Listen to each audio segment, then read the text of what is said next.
Гранатомет М320А1 вещица, наверное, незаменимая. И я попал туда, куда нужно, прикинь.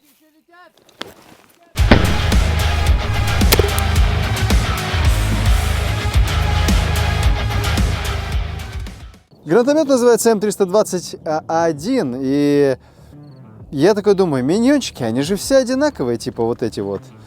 Постреляю всеми сразу же, расковыряю, думаю, ленту МК-19 и настреляю себе вдоволь. Но на поверочку-то вышло, что мой миньончик-то меньше, чем у того жирного дизайнера, если вы понимаете, о чем я. Смотрите, насколько меньше. И, казалось бы, какая разница? Он наверняка тоже залезет в этот гранатомет. Вот, видите, два разных миньончика. Ну, только один больше. У Марк 19 они специально их хорошенько так закрепили, что хрен расковыряешь, чтобы его вставить. Но я-то человек практики, я люблю вставлять. Поэтому смотрите, какая история. М320А1 раскрывается нажатием наверх. Бам! И все. Вот он. Сюда мы вставляем маленький миньончик, и он вставляется просто идеально. Раз. Вставили. И все. Fire, safe. Поехали. А вот большой туда уже не влазит. Видите? Он до конца не вставляется. Если его пытаться вставить, то будет очень больно. Итак, у меня получается сегодня не складушечки, так сказать. Всего лишь сколько? 6 штук у меня получается маленьких. И этого не то чтобы достаточно, чтобы устроить сегодня такой супер боевик. В предыдущем выпуске я делал кое-что похожее. Я стрелял из французского летаньона. Летаньон с французского переводится как цепень.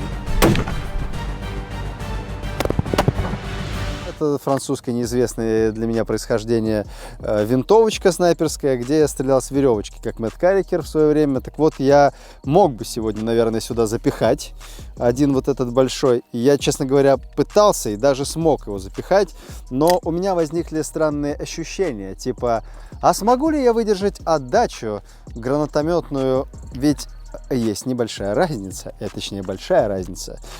Вот у этого маленького низкая начальная скорость, то есть у нее всего лишь 75 скорость полета снаряда, а вот этого снаряда 240, то есть практически втрое больше заряд и мощности. То есть отдача была бы такой, что мне бы нахрен снесло плечо, вы думаете, или сломало ключицу? Возможно, да. И я мог бы дернуть за веревочку, но гранатометик такой у меня только один, и я не хотел бы, чтобы его маленькую вот эту вот трубку просто разорвало. Давайте к техническим характеристикам.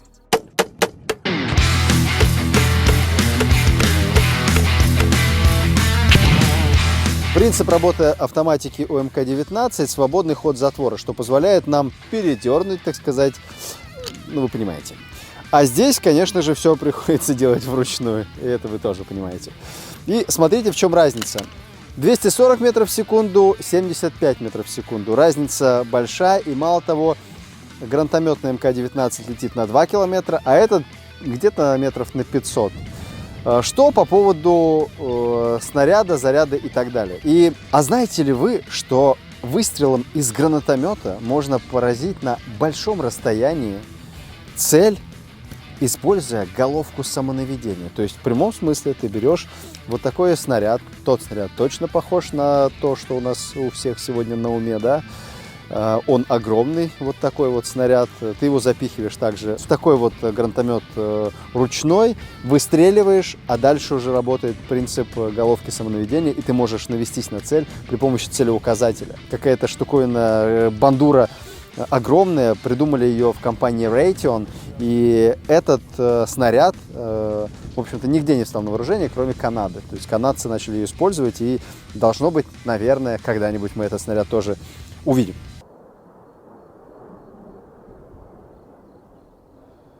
Уай, красота какая! Маленький снаряд, которым мы будем сегодня стрелять из гранатомета, называется HEDP M433. Здесь кумулятивно осколочное воздействие, радиус сплошного поражения 5 метров, то есть смертельный, так скажем, радиус, и пробивает он 5 сантиметров брони. То есть можете себе представить 5 сантиметров железной брони. Или стали, может быть, так сказать. Вот этот 40-миллиметровый снаряд, радиус поражения имеет 7 метров, и называется он также HEDP и М430А1 HEDP тоже. То есть кумулятивно-осколочное воздействие. Только здесь радиус разлета будет где-то 7 метров, и пробитие, наверное, будет 6 миллиметров брони. Напоминаю, что этот летит на 350, этот летит на 2 километра. Пистолетная рукоять, спусковой механизм, механизм заряжания ствола, собственно, 40-миллиметровое отверстие. Приспособление, впервые я вижу вот такое приспособление. Здесь до 350 метров, то есть, видите, вот я, допустим, на 50 целюсь вот так, а на 350 я уже буду вот так вот целиться. Вот так. Ты человек-гранатомет, получается? Я, получается, человек-гранатомет, да. Стоит само пусковое устройство $3500. Разработан этот гранатомет компанией Heckler & Koch в 2008 году. Что ж, конструкция очень простая. Меня интересует следующее. Я стрелял из наших ГПшек, я стрелял из нашего костера. Конечно же, меня интересует амортизация. Здесь достаточно простая конструкция. Тоже, собственно, есть приклад, который не амортизирует. Кстати сказать, посмотрим, хреново это или это наоборот окей. Ну и что характерно и хорошо, здесь у него регулируется под... История еще этого оружия в том, что его можно повесить как подствольник. Видите, здесь приспособление такое, то есть его как-то можно на М-ку приспособить. Safe Fire, то есть два предохранительных устройства. Работает вот так.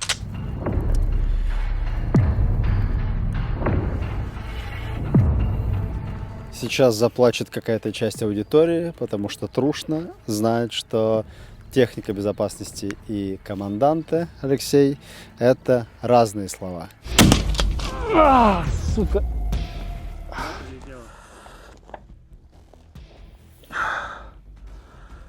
В глаз куда, блин? Но есть нюанс. Все, что касательно моего младшего брата, или как там это называется в фильмах, мне хотелось бы, чтобы было все четко. Была, короче, история. Мы решили, помните тот выпуск, где мы вот эти миньоны разбираем и кидаем их как сбросы с коптера? Помните?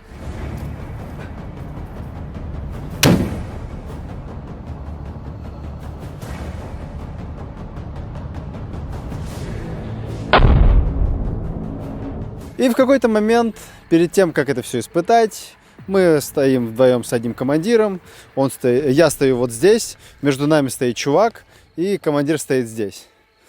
Мы бросаем эту штуковину вот так вот, на расстояние метров 30, такие бам, она взорвалась, мы такие ха-ха, и посередине человек такой типа, ой-ой-ой, вот так вот он делает, мы такие типа, ты чего, чувак? Он такой, меня ранило! Я говорю, слышь, перестань, чувак, ты что, гонишь, что ли? 30 метров отсюда мы под бугор бросали.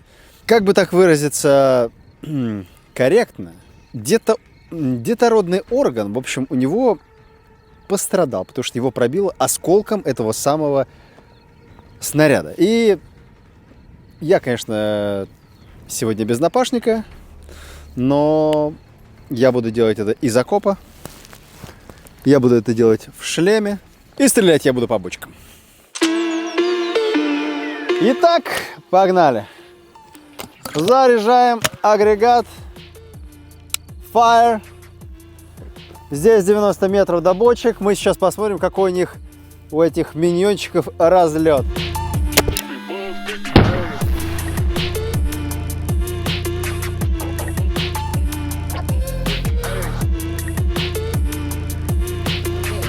О-хо-хо! Я попал туда, куда нужно, прикинь. Масло, фильтр, работа. Сколько он сказал? Я не понял, то ли 25 тысяч, то ли 30 тысяч. Знаете, бывает такая ерунда, когда ты заходишь в салон. Ну, вы знаете, бывает такое, заходишь в салон, кирпич, стекло, красота, намарафечено все. И ты такой, хорошо, давайте полный фарш. Они такие, бам, с тебя 1 000 000 рублей. Думаю, теперь не надо объяснять, почему я выбираю Автоспот. На сайте уже собраны все актуальные цены и предложения на плановое ТО. Просто выбираешь свою тачку, свой автомобиль и нужное техобслуживание. Открывается карта с ценами и видно сразу же, где лучше всего обслужить свою тачку.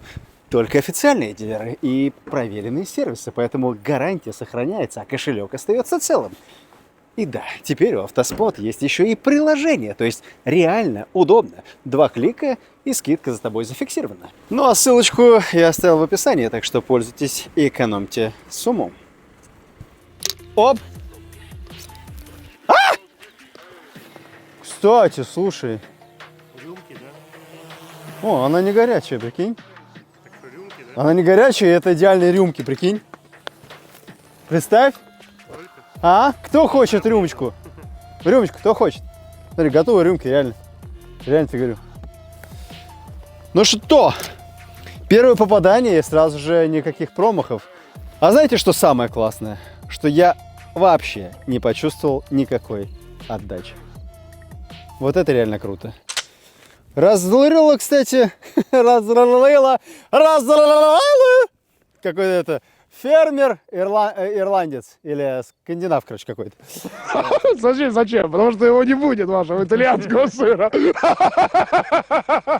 Почему, когда одеваешь очки, чувствуешь себя как-то пафосно, что ли? Давайте, господа, посмотрим. Итак, у нас научная работа. Что может сделать американский гранатомет с помощью гранаты М320? Итак, посмотрим-те. В отличие от гранаты с предыдущего выпуска, мы поняли, что если она взрывается прямо рядом близко, то очень хорошо поражает бочку. И вот эта граната хорошо поражает бочку. Смотрите, здесь сквозные отверстия, и знаете, они мне чем-то напоминают отверстия от гранаты М67. Очень странно, да? Как будто бы что-то объединяет эти гранаты. Видите, какое уверенное пробитие? То есть здесь как будто бы это пули заходили стальные. Часть осколков здесь осталась внизу. И вот, кстати, видно осколки. Да, это осколки. Ну, типа. Фишка в том, что здесь кумулятивно-осколочное воздействие. Вот, видите? Видите, кумулятивчик? Тепло. Смотри, очень глубоко прошел кумулятивчик вот сюда, а вот здесь разорвались осколки. То есть у нее здесь двойное назначение такое. Давайте посмотрим, а случилось ли что-то с бочками, учитывая мою вот эту историю предыдущую. Обычно осколки, конечно, летят вперед. И здесь мы это видим. Вот здесь разрываются, летят в бок. Причем странно, что вот здесь осколков дальше здесь нет. Очень странно. Вот это очень странно. А сзади есть? Посмотрим сюда. И знаете, что я вижу? Вот в этой бочке нет ни одного осколка. Как и в этой бочке. Отсюда мы делаем вывод, что это очень точное орудие. Я имею в виду гранатомет. Это очень хорошая граната, очень направленного действия. И для, наверное, закидывания в окопы идеально придумать сложно. Наверное, у нее лучше воздействие, чем у нашего ВОГа. Потому что у ВОГа нет кумулятивного пробития, есть только осколочное. Так давайте проверим, насколько кумулятивное пробитие действительно есть. Мы подойдем сейчас к Бэхе второй. И откуда-то таким каким-нибудь образом выстрелим, чтобы нас самих не зацепило осколками. Но знаете, не требуется стрелять из этого гранатомета в упор, потому что там целик на 350 метров. Так вот сейчас мы проверим, так ли это. Бэха, приготовься! Это разные партии миньончиков. У одного, видите, здесь такие точечки. Как будто бы это должно мне о чем-то говорить, но мне лично это ни о чем не говорит. Но осмелюсь предположить, что, возможно, это осколочное действие, это чисто кумулятивное. Это просто шутка, это просто, возможно, не шутка. Но я буду стрелять тем, что без дырочек. И стрелять я буду на 350 метров. Здесь фактически 330 метров до бэхи. Но я попробую. Естественно, шлем я снял. Моему, так сказать, хозяйству уже ничего не угрожает. 350 метров, это мне нужно будет прям вот так вот задрать. Самое прикольное, что реально не чувствуется отдача вообще нисколько. Так, так, так.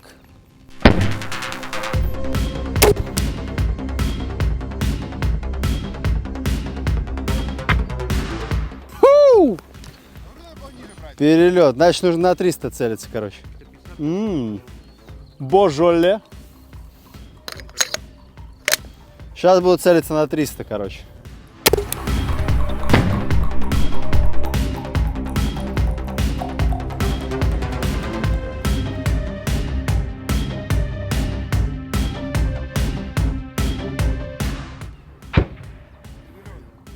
Так. Хорошечно.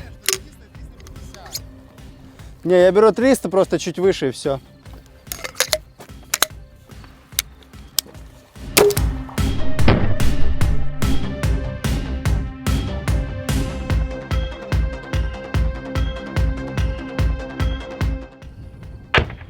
Эй, какого черта? Это нечестно. Я думаю, причина в том, что я стреляю как бы с высоты, а там, как видите, он находится в низине. И, наверное, неправильное соотношение сторон. Но, во всяком случае, я точно в своем репертуаре.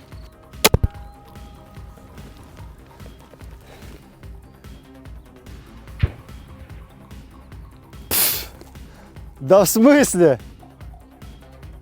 Да. Переместился я почти на 100 метров, потому что попадание на 350 метров, честно говоря, из него так себе.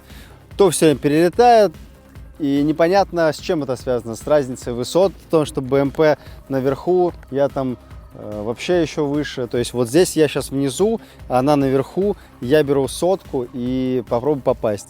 По моим ощущениям, он разорвется ниже под ней. Как будет в реальности, я не знаю. Короче, с точностью здесь беда. На 50 метров отлично, но дальше хрень.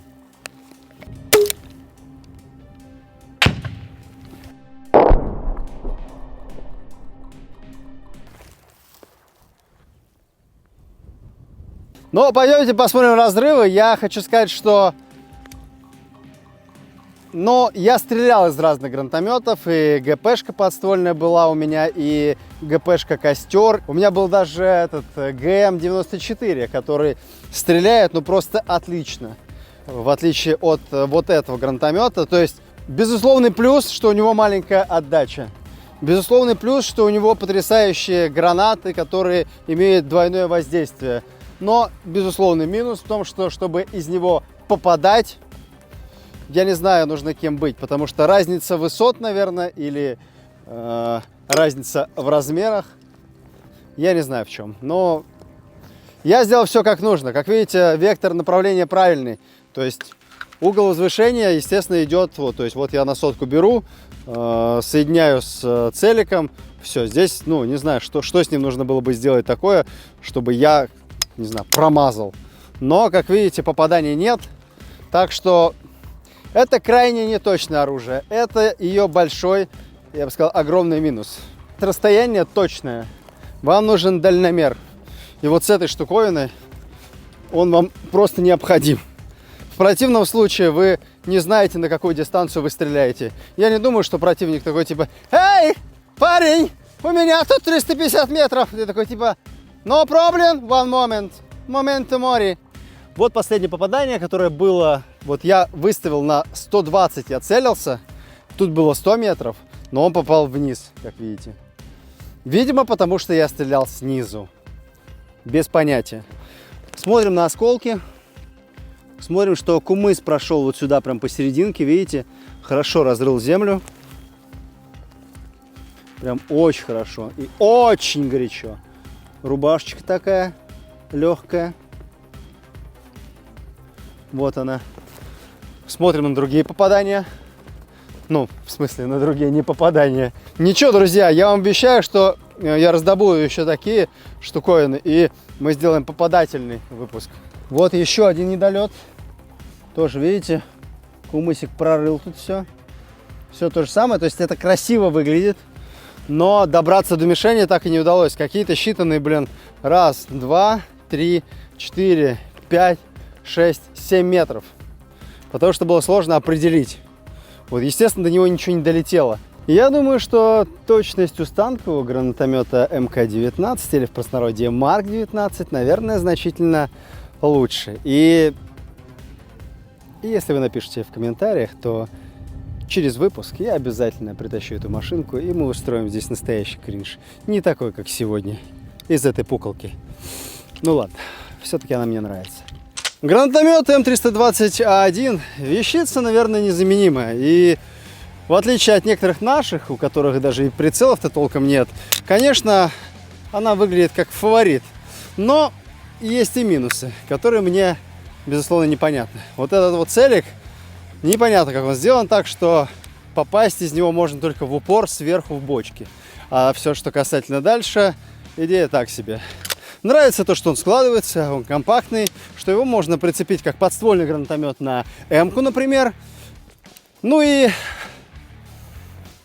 что сказать, это натовское оружие, оно все сделано так интересно, красивенько. Такого, кстати, даже в Call of Duty нет. Но вы можете перейти в каталоге наших видосов на раздел артиллерия, и вот там мы хорошо порезвились. Или, например, взрывные выпуски. И да, кстати, подпишитесь на наш канал, поставьте галочку, чтобы приходили уведомления.